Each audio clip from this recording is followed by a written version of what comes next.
winning it, but I'm looking forward to going.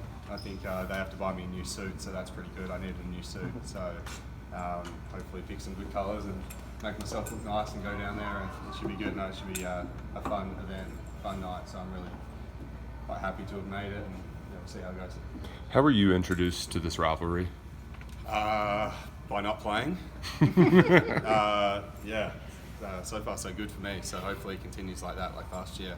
I've obviously heard about it a fair bit, probably don't understand it as well as people from Kentucky, but we have a rivalry back home in our Perth state between the two Perth teams, so I just try and see it like that, I guess, and there's no love lost, I guess, between the two teams. Did they have to... the Perth rivalry?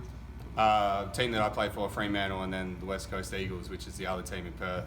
There's been a lot of fights, and similar to here, like both teams don't like each other very much. You either grow up going for one or the other in the state.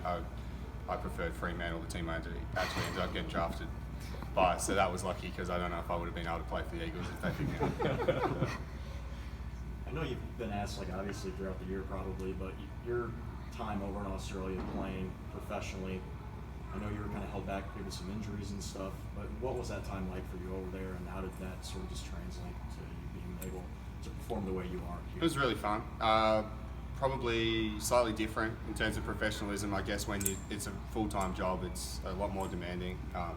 And the coaches were pretty hard on us back home, but definitely held me in good stead to kind of make the most of this opportunity. I was probably a little bit young and naive back then.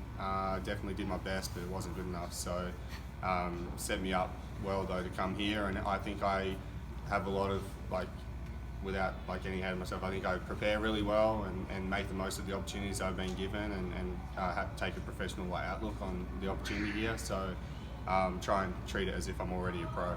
You mentioned young and naive when you were kind of growing up. Now you're one of the older guys, 26, around a bunch of 18 and 19-year-olds.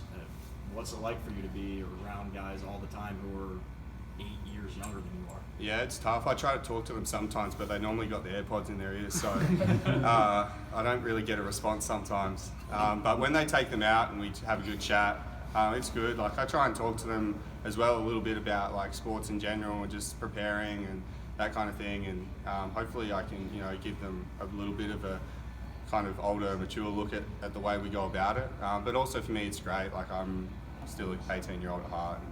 I love all the chats that we have in the locker room, and it's funny. It's a good time. I love every day.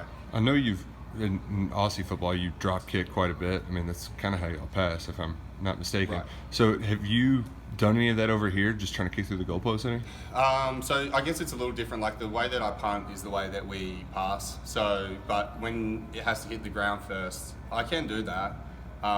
I don't think the coaches would trust me enough to let me do it, but I can do it. I was doing it sometimes pre-game, just to kind of, I don't know, just to have a bit of fun, I guess. There's not much to do pre-game, so I just like drop kicking it through. But I'd be willing to give it a shot if Stoops wants to let me. At the beginning of the year, you told us you didn't think you were going to make it in the NFL.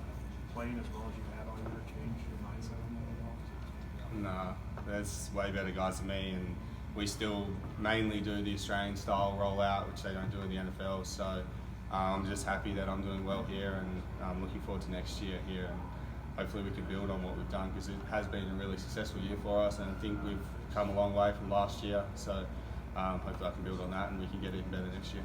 Why do you think that is? The NFL just kind of sticks to the...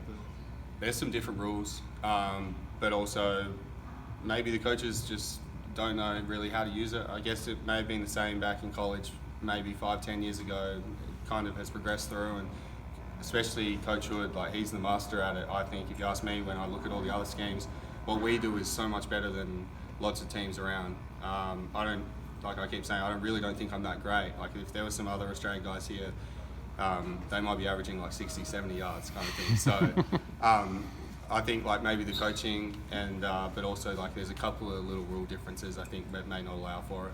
Coach Hood, he was doing this at EKU before he got here. What's his secret identifying guy? I guess he was the first person to take a shot on the Australian with Jordan Berry, and then he had Keith Ruzak, and then obviously Matt Penn when he came here. So I think just spending a bit of time with us, you can learn what we can do consistently, what we can't do consistently, and that helps you build your scheme around that. Whereas if you get an Australian maybe for your first year, you're not sure if what I can show you out in practice is actually going to work in the game. So he's had plenty of years to be able to mould that. And then him and Coach Matt Sakis give me a lot of confidence. I've said all the time, like, they never tell me off. They never tell me what to do. They give me a lot of freedom to maybe make suggestions on what I think we should do in the scheme as well. And that makes me go out there and never be worried about messing up, which I don't think is always the case for a lot of special teams guys. Like, you go out there and sometimes you can be nervous, but I know if I kick a bad kick, like the one in Georgia, I don't have coaches running and yelling at me. I've got coaches just give me a pat on the back and saying, "I won next time." So that's the best thing for me.